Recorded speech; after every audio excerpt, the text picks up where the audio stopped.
Itu syirik. Karena ada 3 Tuhan dengan kehidupan yang berbeda-beda. Kalau perkara kehendak jangan dibahas deh. Karena kalau misalnya kita ambil contoh tentara, ada 1 batalion, masa kehendaknya beda? Misinya nggak sukses dong. 1 batalion tentara mempunyai kehendak yang sama, menyukseskan misi mulia untuk negaranya, gitu. Tapi apakah mereka satu? Batalionnya iya, pribadinya banyak, kan gitu. Thank you Arif sudah mengakui bahwa terjatuh dalam hukum kesyirikan karena ada 3 Tuhan yang hidup, gitu. Lalu kemudian dia bawa juga soal Matius 28 nomor 19. Nah, ini nih untuk kawan-kawan Kristen ya, hati-hati sekali. Di situ ketika kalian ingin mencontoh, kalian disuruh menyebutkan nama Bapa, Putra, Roh Kudus.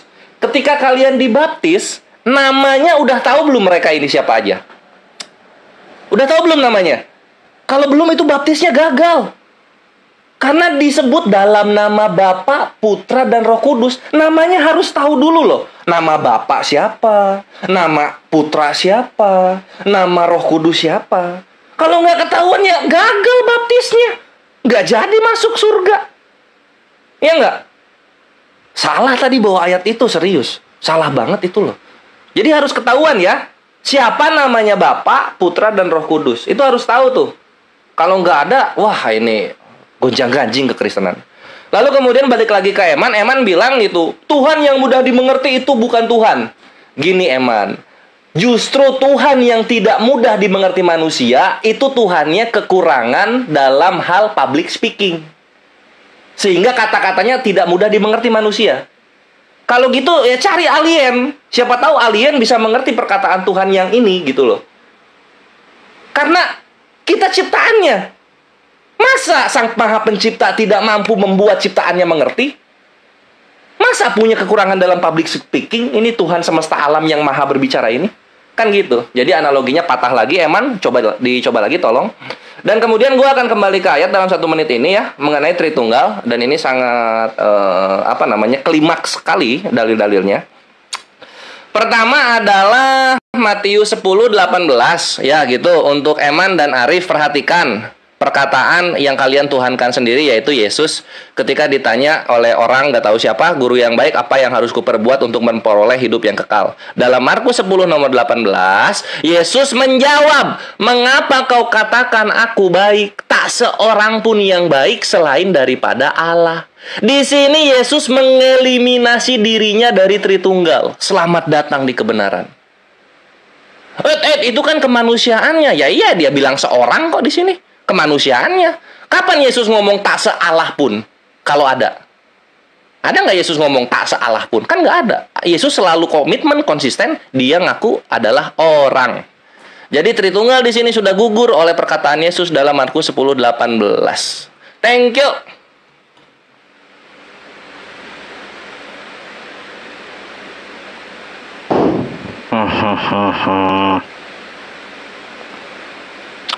Oke, tunggu waktu mantap, give gua 300. Wah, ini penonton di tempat saya 80 juta ini penonton tempat saya ya. 80 juta, bayangkan teman-teman. Woi, di gua 130.000, mantap.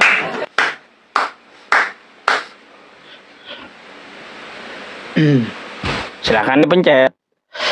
Oke, kawan, saya pertama-tama mau nanggapi Eman dulu. Kan saya udah katakan kepada Eman ya di awal opening saya, kalau mau berbicara tentang tauhid di dalam agama Islam, buang dulu di pemikiran Anda bahwa Tuhan umat Islam itu sama dengan makhluk. Udah diperingatkan juga di awal ya.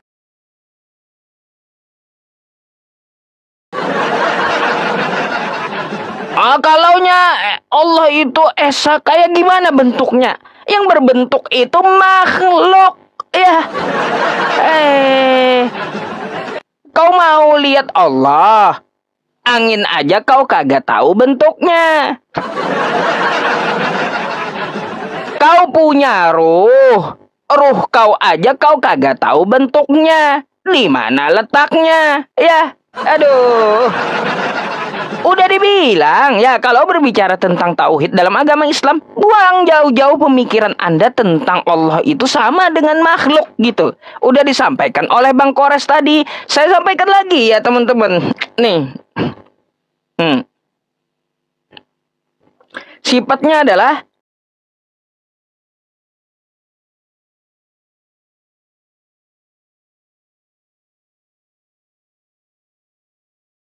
mukhallafatul lil hawadis. Allah itu berbeda dengan sesuatu yang baru gitu. Artinya apa? Sesuatu yang baru. Dia berbeda dengan yang ada di dunia ini. Kalau kita bisa melihat sesuatu ya, maka itu jelas bukan Tuhan. Ya, bukan Tuhan. Berarti syirik ya, menuhankan yang bisa dilihat. Dah. Itu yang pertama. Yang kedua, tentang yang dikatakan oleh Eman tadi. Lalu gimana dengan namanya? Katanya ada 99. Wah, namanya 99. Jadi Tuhan ada 99 gitu maunya. Coba bedakan ya, apa itu tauhid yang artinya esa, apa itu yang 99. Tentang Asmaul Husna sendiri, nama saya banyak, gelar saya banyak, karena dari sifat saya orang memberi saya gelar banyak gitu ya. Jadi sayanya tetap satu tapi penyebutan saya banyak. Bukan berarti Tuhannya banyak. Ya, beda dengan Tritunggal. Ada Roh Kudus, ada Yesus, ada Bapa yang di sorga. Beda udah, beda. Nggak bisa dianalogikan seperti tauhid, nggak. Karena apa? Kalau udah lebih dari satu pribadi, saya udah bilang, konsep Trinitas di dalam Al-Quran itu sangat ditolak mentah-mentah. Ya, berkaitan tentang masalah Bible. Tadi kan saya bertanya tentang teknisnya kayak gimana cara menyatukan Tuhan itu kayak gimana. Soalnya di waktu yang sama, di tempat yang sama, di tempat yang beda, mereka katakan bahwa Tuhan mereka itu satu gitu loh. Lalu gimana cara menyatukannya? Satu di tanah, satu di langit, satu di sorga. Kayak gimana itu? Nggak masuk akal. Kayak gimana? Pakai apa nempel-nempelnya supaya 3 itu jadi satu gitu? Pakai lem, lempok kayak gitu. Terus juga nggak ada tanggapan dari kalian. Dari mana Yesus mengajarkan Trinitas? Yesus aja berkata, ya dia mengutip Ulangan 6 nomor 4. Hai Bani Israel, Tuhan Allah kita, Tuhan itu Esa. Kagak ada Yesus mengatakan, hai Bani Israel, Tuhan Allah kita, 3 dalam 1. Nggak ada ajaran Yesus kayak gitu. Makanya dari mana Trinitas itu dari mana? Karena bukan ajaran Yesus. Tentang masalah konsep ketuhanan ini ya teman-teman, sering kita bertanya. Saya tanya dulu dah di Roma 14 nomor 9. Ya, coba Roma 14 nomor 9. Kalian buka sendiri dah ya. Di situ dikatakan di Roma itu Yesus itu mati dulu baru jadi Tuhan. Nah, pertanyaan saya, kalau dia belum mati berarti belum Tuhan, kayak gitu. Saya mau tanya itu dulu dah. Bagaimana pengertian kalian tentang Roma 14 nomor 9 itu? Saya bacakan sebentar ya buat teman-teman. Nih. Saya mau nanya ini nih ya. Roma 14 nomor 9. Sebab untuk itulah Kristus telah mati dan hidup kembali. Supaya ia menjadi Tuhan. Pertanyaan saya, kalau dia kagak koit, berarti dia kagak jadi Tuhan. Ya, kayak gitu atau gimana? Ya. Silakan.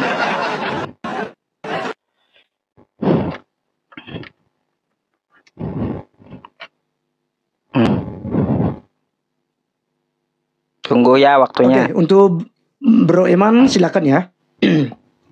Kalau nggak bisa jawab semua, nanti sisakan sama saya supaya kita bagi itu karena waktu ya. Karena teman-teman Muslim itu menjelaskan keimanan dia cuma sebentar saja. Nah, apa? Oke, silakan Bro Eman.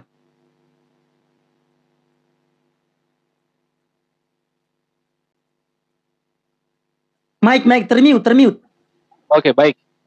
Oke, luar biasa saudara saya yang sudah menyampaikan sesuatu hal yang penting untuk kita boleh menikmati, baik yang disampaikan oleh Bang Kores maupun juga Pak Yusuf. Luar biasa bagi saya, tetapi saya katakan dan tekankan, tentu ini bagi mereka yang tidak belajar.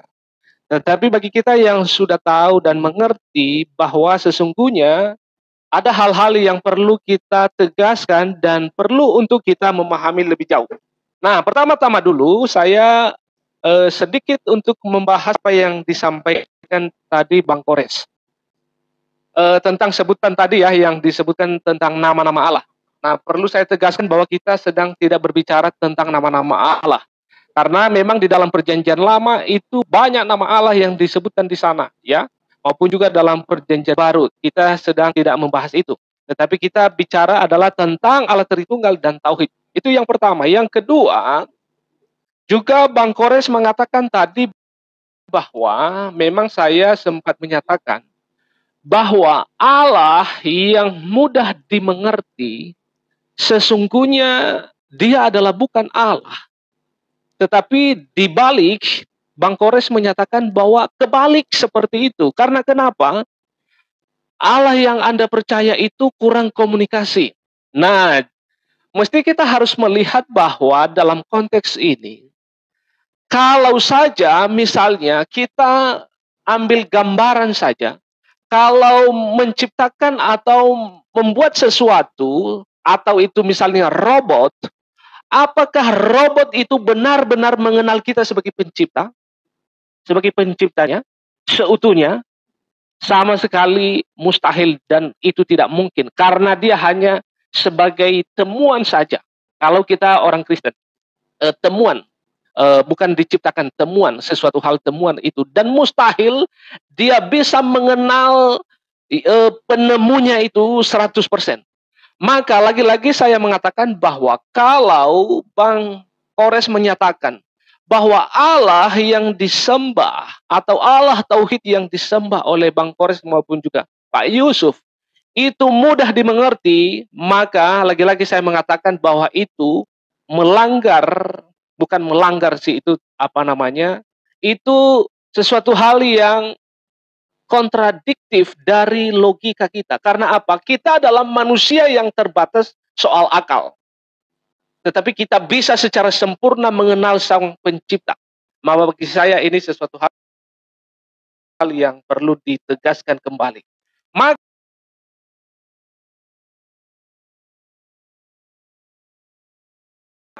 ini adalah tadi dijelaskan tentang tauhid. Hanya menggambarkan tentang bahwa Allah itu tidak serupa.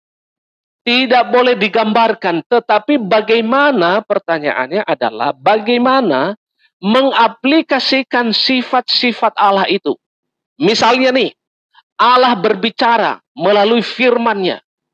Apakah itu termasuk hanya menunjukkan ketauhidan Allah itu sendiri? Sedangkan dia berbicara keluar suaranya atau firman, atau tentang sifat-sifatnya. Bagaimana Anda memahami itu? Masih berpegangkah tentang tauhid atau bagaimana? Nah, ini adalah sesuatu hal yang perlu. Maka ini adalah berbicara tentang Roma ya. Ini berbicara tentang apa tadi? Roma pasal 14 ayat yang ke-9. Apa bunyinya di sana? Sebab untuk itulah Kristus telah mati dan hidup kembali supaya ia menjadi Tuhan. Nanti kita cek bahasa aslinya itu apa. Mari kita cek dulu ya. Mari kita cek dalam bahasa asli kata Tuhan di sana.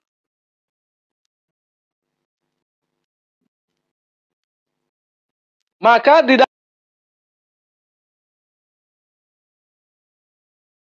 dalam terjemahan lain mengatakan bahwa untuk tujuan itulah Kristus mati bagi kita supaya ia dapat dijadikan sebagai Allah baik pada waktu kita hidup maupun pada waktu ia mati. Maka ini menunjukkan bahwa ayat itu ini adalah berbicara tujuan daripada kematian Kristus. Karena Yesus Kristus itu adalah sudah ada sejak kekekalan. Nah, kalau kita bicara tentang hal itu ada banyak. Misalnya Kristus pernah berkata bahwa sebelum Abraham ada, saya telah ada. Maka ini adalah bicara tentang tujuan daripada kematian Kristus di atas kayu salib itu. Maka disebutkan di sana, dia akan menjadi Allah saya dan Allah saudara semua, baik pada waktu hidup maupun pada waktu kita mati. maka hal ini sangat jelas. Nah, itu adalah poin saya dari apa yang disebutkan oleh Pak Yusuf dari poin itu. Maka itu adalah yang perlu saya sampaikan. Kira-kira apa lagi yang tadi disebutkan dalam teks ini? Oke, silakan Waktu Arif. Ya. Iya. Oke, kencangkan tap-tap layarnya guys ya. Supaya tidak rungkat ini, makin panas ya. Ya, jadi saya rasa tadi ada beberapa hal yang sudah dijawab oleh Bro Eman. Jadi mungkin saya hanya meneruskan sedikit ya. Mungkin Bro Yusuf, karena waktu Bro Eman habis tentang Roma 14 ayat 9. Beberapa waktu yang lalu ketika diskusi, saya sudah menjawab Anda. Yesus itu disebut sebagai Tuhan, itu bukan hanya pada saat dia mati. Ya. Jadi Anda jangan framing ayat itu bahwa Yesus itu harus mati dulu baru jadi Tuhan. Tidak. Dalam Lukas pasal 2 ayat yang ke-11 dikatakan apa? Hari ini telah lahir bagimu Kristus Tuhan di kota Daud. Dor. Ya. Jadi ketika Anda framing hal itu, Anda harus melihat dulu. Dan juga Anda harus paham, Yusuf, bahwa Yesus itu bukan baru ada ketika dilahirkan. Yesus Kristus sudah ada jauh sebelum dunia ada. Makanya Yesus berkata, aku adalah Alfa dan Omega, yang awal dan yang akhir. Ya. Dalam Wahyu pasal 1 ayat 17 sampai 18, aku adalah firman Allah yang hidup. Yang lihat aku setelah mati tapi aku telah hidup kembali. Jadi dia sudah ada dalam Yohanes 8 ayat yang 58 ya. Juga dikatakan bahwa Yesus Kristus itu sudah ada, bro. Ya, sebelum Abraham ada, ya. Itu ya. Yesus berkata kepada mereka, sesungguhnya sungguh aku berkata kepada sebelum Abraham ada, ya. Sebelum Abraham ada, aku ada. Gitu loh. Ya. Sebelum Abraham ada itu dia sudah ada dalam terjemahan baru. Saya menggunakan ILT3 tadi itu ya untuk menjawab Kores sebenarnya, tapi sudah disampaikan oleh Bro Eman tadi. Kalau Anda menanyakan tentang nama Bro Kores, kami kekristenan tidak pernah bingung. Oneness juga suka kali menyerang kami itu. Siapa nama Yesus? Siapa nama Bapa? Siapa nama Roh Kudus? Bro, dalam Yesaya 42 ayat 8, itu Allah Tritunggal itu telah menjelaskan namanya. Akulah Yahweh. Itulah namaku. Makanya di dalam Matius pasal 28 ayat 19 tadi yang saya bawa, bro. Yaitu menunjukkan bahwa baik nama Bapa, nama Anak, dan nama Roh Kudus itu dalam satu nama. Dia gunakan di sini ya, eisto onomat, ya. Eisto onoma dalam satu nama, bukan dalam satu nama-nama. Kalau eisto onomata, baru Bapa punya nama sendiri, Anak punya nama sendiri, Roh Kudus punya nama sendiri. Tapi dalam satu nama, yaitu siapa? Yahweh, Yod-He-Vav-He. Di dalam Yesaya 42 ayat yang ke-8. Jadi terkait nama. Jadi kekristenan ketika membaptis tidak bingung, bro. Tidak bingung, tapi kebanyakan kami hanya menggunakan telah dibaptis ya, nama yang bernama Kores ya. Amin ya, amin. Biar dibaptis secepatnya ya. Oke ya kawan-kawannya. Ya sama Ustaz Ucup ya, nanti saya baptis. Jadi dikatakan apa kawan-kawan? Ya, telah dibaptis di dalam nama Bapa, Anak dan Roh Kudus. Amin, ya kan gitu. Dalam nama siapa? Yaitu dalam nama Allah yang diperkenalkan kepada Musa. Ya, Ehye Aser Ehye, aku adalah aku. Ya, dan orang Yahudi mengenalnya sebagai Yahweh. Jadi itu terkait tentang nama. Lalu Bro Kores tadi Anda membawa dalam Markus ya. Markus pasal 10 itu adalah perumpamaan tentang itu ya. Tentang pertanyaan ya, sebentar ya. 18 saya buka dulu. Ya. Orang muda yang kaya. Iya.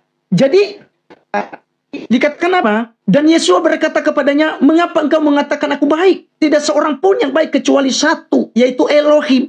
Ini Yesus Kristus itu merujuk dan memberikan perkenalan kepadanya bahwa memang, tapi ingat, Elohim yang kita maksud itu siapa? Itu Bapa. Di dalam Bapa ada firman-Nya, di dalam Bapa juga ada Roh-Nya. Ya, makanya dikatakan dalam Tritunggal itu.